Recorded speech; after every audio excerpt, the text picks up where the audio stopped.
There is a big housing crisis in Montreal. There is a big housing crisis in Montreal, very big. It's not acknowledged deeply enough or widely enough.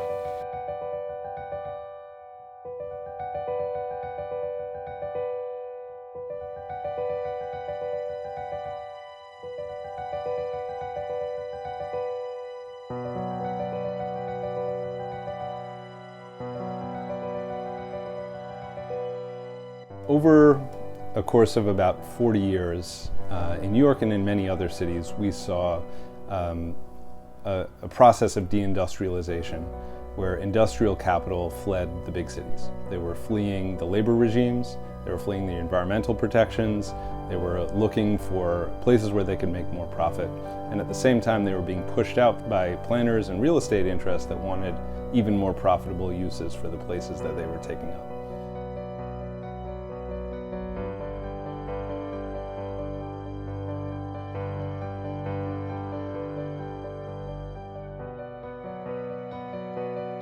The question of the ownership of urban land is absolutely key to stopping the kind of urbanization that has been taking place in cities here and other cities, and checking the insidious power and influence of the real estate industry is a very important political and social and economic objective.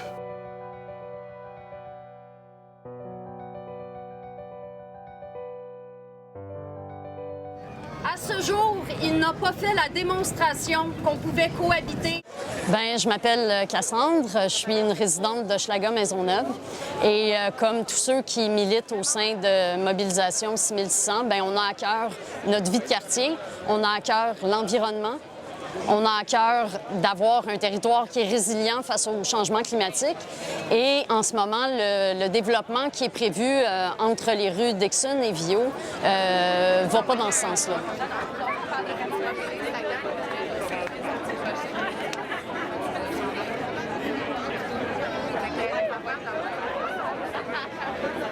So once industrial capital leaves, real estate capital has almost a monopoly on power in the city and a very strong say in how the planning regime runs. On parle d'asphalter 2,5 millions de pieds carrés, d'avoir 10 000 conteneurs en rotation sur une plateforme en opération 24/7 avec 1000 passages de camions. Le port est en expansion et en croissance continue jusqu'en 2024. Donc, le trafic maritime augmente, le trafic de camions augmente et ça entraîne son lot de nuisances dans le quartier. Et forcément, ça ne va pas du tout dans le sens des défis climatiques qui nous attendent.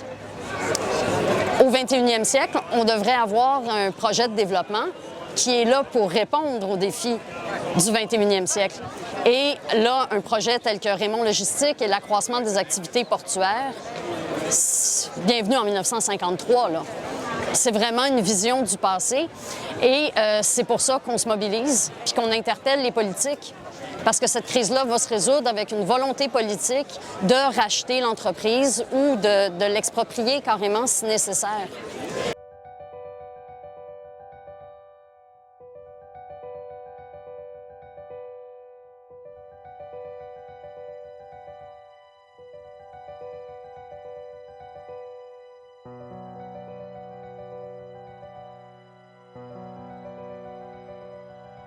So you get an economic vacuum where the real estate, finance, and insurance sector are making up a larger and larger percentage of the workforce, but also the tax base.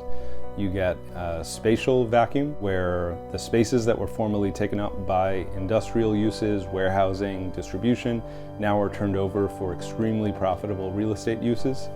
And you have a political vacuum where there used to be some competition between industrial capital who wanted land to be cheap and real estate capital who wanted land's value to rise. Now you only had real estate and finance pushing for a more expensive city.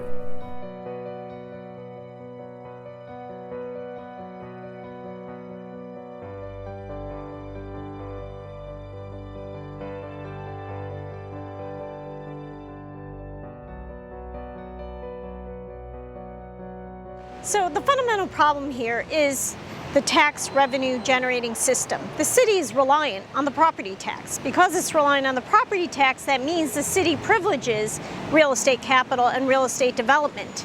But in privileging real estate development, then that leads to the crowding out of the provision of public goods and services.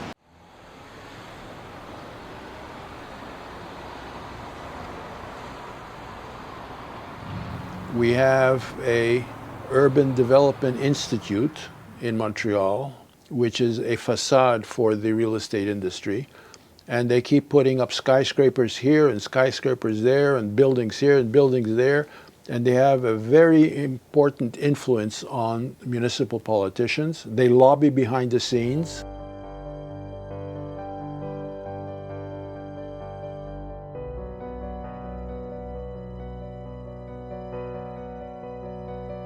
At its simplest, the city is just too expensive for most people to live in anymore. The rent burdens are going up, the amount of people's income that's going towards rent, the cost of rent, the cost of property is moving much higher than wages or welfare, and so people are squeezed out, displaced, and pushed elsewhere. That's the fundamental problem.